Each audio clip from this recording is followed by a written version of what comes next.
Welcome back in the LIT011 podcast, the podcast for leaders, not only in IT, who want to achieve more in less time. I'm your host, Olaf Kapinski, and I send this to you now from outdoors, so you may hear the one or the other noise around it. This is from the woods close to Berlin, Germany. I have two topics for you now. One is 11.5 points that you should follow, or that you should have at least on your agenda, to successfully bring your employees to deliver and to achieve their goals. And the second one is quite an obvious one. Well, it's me. Today I introduce myself a little to you so that you know who is talking to you. Olaf Kapinski. I run a podcast, the LIT011 podcast in Germany. When you hear this, I'm on episode, I know, somewhere 190 or something. So I do this since quite a while. I'm leadership coach, I am communications trainer, all of that stuff. My professional history is I started in 2000 as an engineer, German engineer, and then quite fastly I run directly after I've got hired by an IT company. I got promoted to head of IT in that company.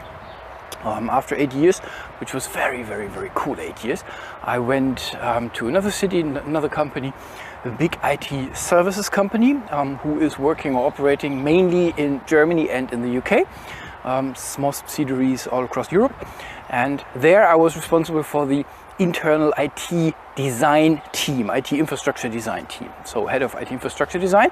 And after that I let's say took the slight exit, because it was clear in that time that I will not get retired in an enterprise or in a corporate. Corporate is just, the one interesting thing, but I decided to become self-employed, do my own company, which I then started half a year ago. So then I really signed everything, and now I run my own company. So what do? I do two things. The one is this leadership business. I really love leadership because it's number one, it's the most important how can I say, knowledge, or the most important capability that you can have and can develop in the world at all. It's not that single unique persons deliver big things. It's always that the big leaders deliver awesome things with awesome people together. So this is why I believe leadership is the most important capability that you can have and can you have learned. And this is what I try. I give you all of my experience that I have on that one. Additionally, if you're a young IT leader, young leader in IT, I offer the so-called IT Young Stars program.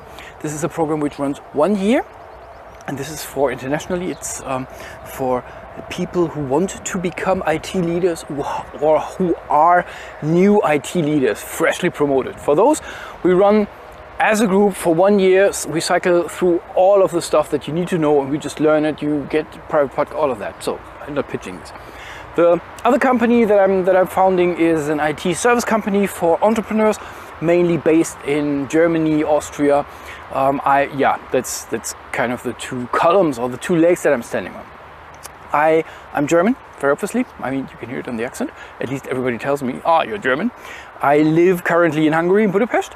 I worked long years in close to London. I worked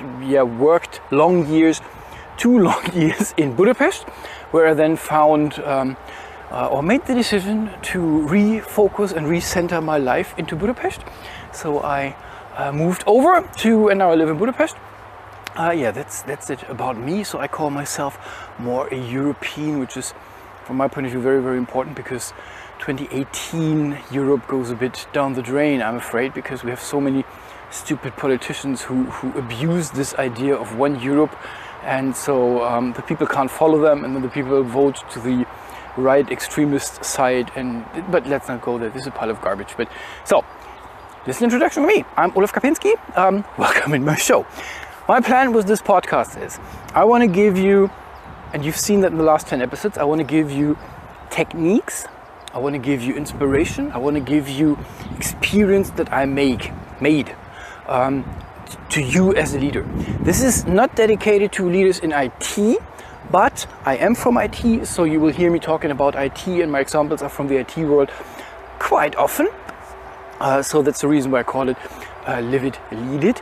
And well, to me, the German podcast is called somewhat Living Leading. This is the, in German it sounds much better. And it's about, this is my deep philosophy.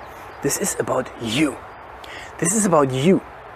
Only if you are able to live your own life, to lead yourself to success, only then you can start leading other people. If you just can't get away, so to say, with your own life, then. So that's the reason why I focus this on live it. Live it. Live your life and lead it. And the big IT stems even, as I said, from the IT. So this is a bit IT focused, but wherever you are on the globe, if you're successful, welcome in the show. This is for you. Send me some feedback if you want, Olaf at LIT011.com. And now we jump right into the topics, and I have them here, so you may see me just peeking a little bit from time to time. So 11, I don't have that, 11.5 points for you to follow to achieve, or to let your employees achieve goals. Why is that important? Go back to the other episodes. I'm just now going through the 11 points. So number one, when you share your goal, the stuff that you want them to achieve with them, describe it positively. Describe it positively means don't tell them in the next year we cannot do XYZ anymore. This doesn't work. Don't say them stuff that they do not do anymore. It's like when you know, don't take it as a one-on-one comparison, but when you tell a kid, a small kid, 1-2 years old, don't do that. This is quite useless, and all parents do it. What is your intention for the kid to do instead? So tell your employees what they want to do, what you want to achieve, not what you do not want to achieve anymore. Next thing, second point, describe the end state. Describe it, and now we are on language level, and this is, you need to transfer that into your language. Describe the end state as an end state. Don't say we want to, and there's another point on that. We want to be a better company. No, not we want to. We are a better company. Explain the goal in its end state. We are a better company at the end of this period, and forget the word better. Better objectives do not work. Another episode that will come. So describe positive and describe it in the end state.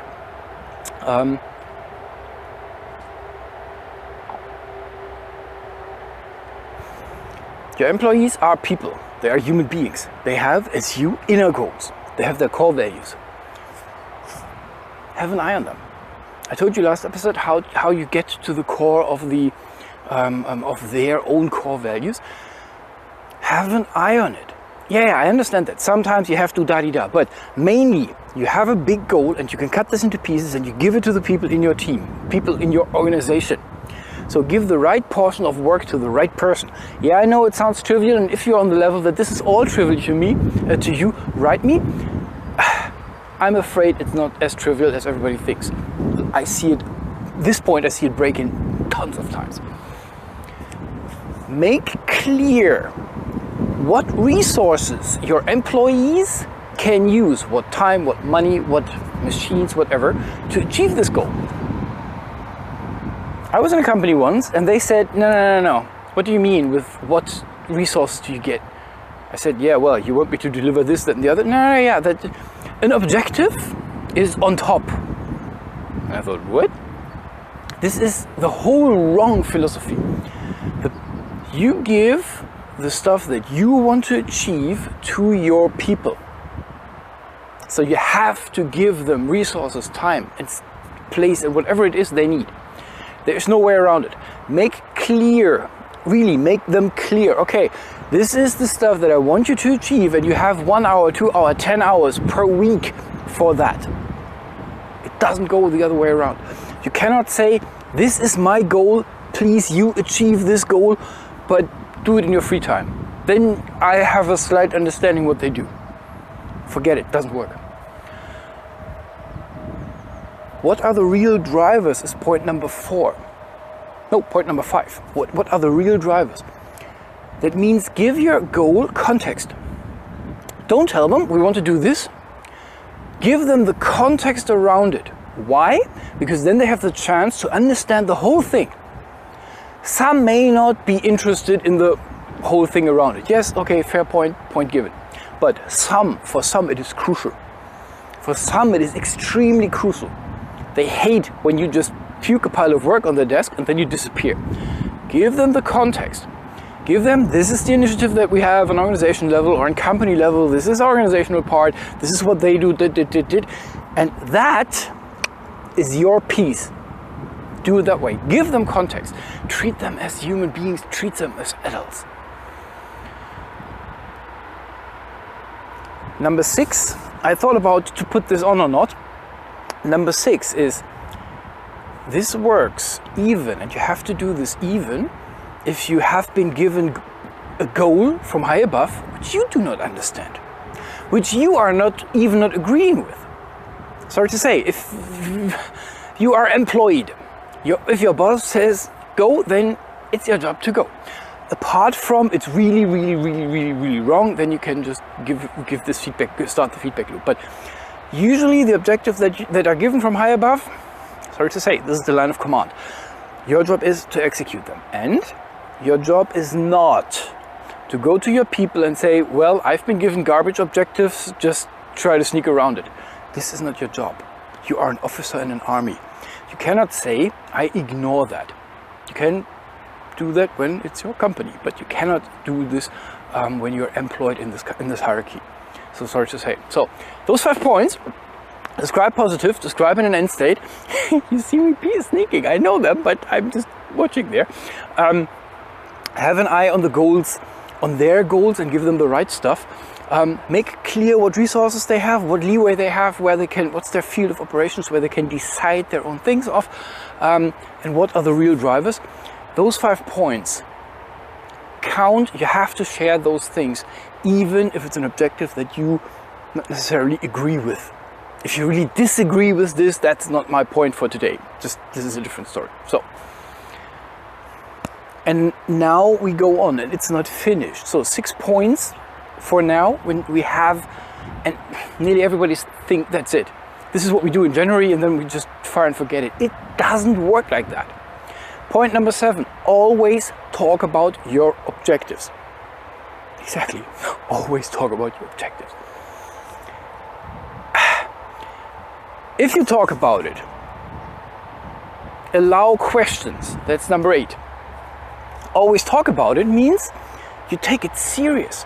You keep it on the plate. You know those objectives which are the big thing in January, in February, in March, and in April nobody gives a fuck about it? This is not how it works. If you do not constantly talk about your objectives, if you do not constantly remind them, if you do not constantly ask for status, ask for information, you offer help, nobody will take you serious. So allow question and feedback, because when you share the objective, I say share the objective, you don't give it to them, you share the objective. They have to have the chance to ask their questions. Whatever you tell them, some little piece may be missing. Allow question, allow feedback. Boss, when you say this, what about that? The best thing that can happen is that they find a weak point in your goals definition. That's gold. That's pure gold. Why is it gold? Then you have it in January, or at the beginning of the project phase, or in the beginning of the change phase. You do not want to find this out a long way, and then everybody says, yeah, I could have told you, but you didn't ask. You don't want to have that. So give them the chance to give the feedback, give them the chance to share their ideas, give them the chance to make it clear in their brains. Ask for it. Allow questions, point number 8. Point 9 is a little bit slight, or is a bit precision, or it's a bit similar to number 7. When I say always talk about it, then that means always stay on is the point. So stay on means ask for permanent reports. Permanent reports doesn't mean you sit on their lap, but take an annual objective, 1 year, 12 months. You give the objective in January, and you go back into your office, and then you add on, you put 12 invites in the calendar. No, 11 invites in the calendar. For Feb to December, half an hour status report of that objective. Things are This is a little philosophical extract. Things are. People say things are important. Things are not important. I say things are. If a thing is important or not is your decision. If you treat it important, and if you do not talk about it for 10 months, it is not important. Nobody can believe you that this is meant to be important. Yeah, the boss came along with, one of those things, and then he just doesn't give a freak about the year. And at the end of the year, he just beats us up why we didn't do it. This is not how you want them to achieve your objectives. So, give them fewer goals, but bigger goals. The worst objective session for an annual objective that I've had was 37 objectives. And that was... So my boss was just explaining this and this and this and this and this, and I was just...